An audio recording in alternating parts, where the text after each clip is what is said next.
Hi, இது வந்து third function. Last 2 video பார்த்தவங்களுக்கு புரியும்.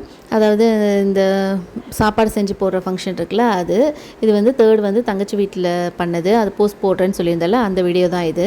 இது வந்து நான் எக்ஸ்பெக்ட் பண்ணவே இல்லை. ஆக்சுவலாக நான் ஏதாவதுனா என் தங்கச்சிகிட்ட தான் ஷேர் பண்ணிகிட்ருப்பேன். அவள்கிட்ட சொல்லிகிட்டு இருந்தேன், ஊரில் இருக்கும்போது இந்த மாதிரி தம்பிக்கு 2-3 தடவைலாம் இந்த ஃபங்க்ஷன் பண்ணாங்க, இந்த பேபிக்கு ஒரு தடவை கூட பண்ணலையேன்னு சொல்லிட்டு ஃபீல் பண்ணிகிட்டு இருந்தேன்.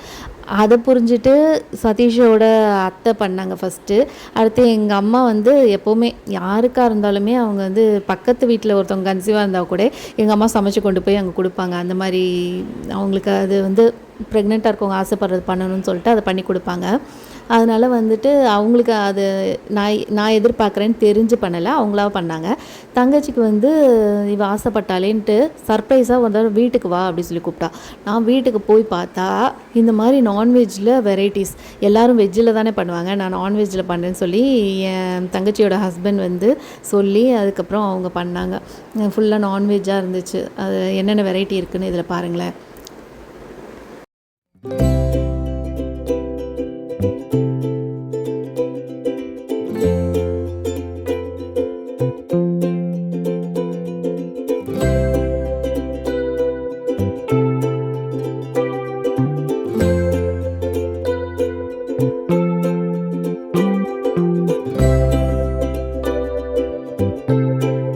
ஸோ இதாங்க எல்லாமே இருந்துச்சு. சிக்கன், காடை, ஃபிஷ்ஷு, நண்டு, எக்கு, அதாவது எதுவுமே மிஸ் பண்ணக்கூடாது நான்வெஜ்ஜில் அப்படின்னு சொல்லிட்டு என் தங்கச்சி ஹஸ்பண்ட் வந்து பார்த்து பண்ணாங்க.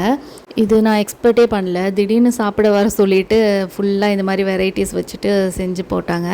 அது வந்து ஹாப்பியாகவும் இருந்துச்சு, நமக்காக ஒருத்தவங்க பண்ணுறாங்களே அப்படின்றது. நிறைய நேரங்களில் வந்து என் தங்கச்சி ஹஸ்பண்டும் எங்களுக்கு ரொம்ப சப்போர்ட்டிவாக இருந்திருக்கிறாங்க. மாரல் வைஸாகவும் சரி, ஹெல்த்து எனக்கு ஃபஸ்ட் ப்ரெக்னன்சி அப்போது அந்த பெயின், இந்த ப்ளீட் ஆனப்போலாம் அன்எக்ஸ்பெக்டடாக அவங்க அங்கே சென்னையில் தான் இருந்தாங்க.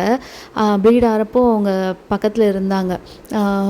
ஹாஸ்பிட்டல்லேருந்து வரப்போலாம் எங்களுக்கு வந்து ஃபுல் சப்போர்ட் அவங்க தான். அப்போ வந்து ஒரு ரொம்ப மாரல் சப்போர்ட்டாக இருந்துச்சு. அப்போ எனக்கு எப்படி தோணுச்சுன்னா, கடவுளே வந்து அவங்க எனக்காக அனுப்பிச்சிருக்காங்க, அந்த சிச்சுவேஷனில் அவங்க என் கூட இருக்கணும்னு சொல்லிட்டு அது மாதிரி இருந்துச்சு. அவங்க இல்லைன்னா நான் கொஞ்சம் ரொம்பவே அப்செட் ஆகிருப்பேன். நிறைய விதத்தில் நான் அப்செட் ஆகிறப்பெல்லாம் அவங்க தான் என்னை வந்து ஏதாவது பேசி நாங்கள் டைவர்ட் ஆகிப்போம்.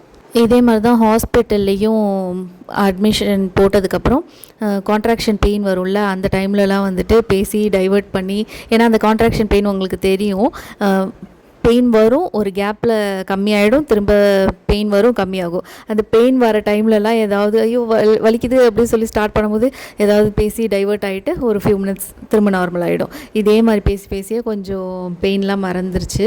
லைஃப்பில் நிறைய விஷயத்தில் இந்த பெயின் மட்டும் இல்லை, நிறைய நேரத்தில் வந்து அவங்க எங்களுக்கு சப்போர்ட்டிவாக இருந்திருக்காங்க. இது வந்து காட் கொடுத்த கிஃப்ட்டுன்னு நான் நினச்சிப்பேன்.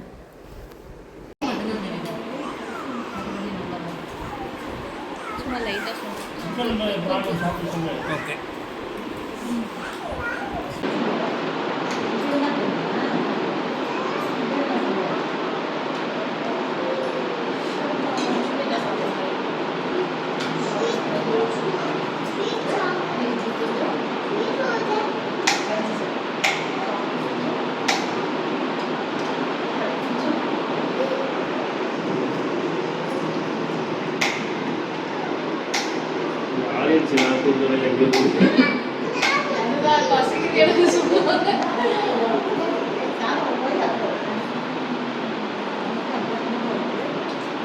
ஸோ இதாங்க third function and final function. இதுக்கப்புறம் டெலிவரி வார்டுக்கு போயாச்சு, குழந்தையும் பிறந்தாச்சு.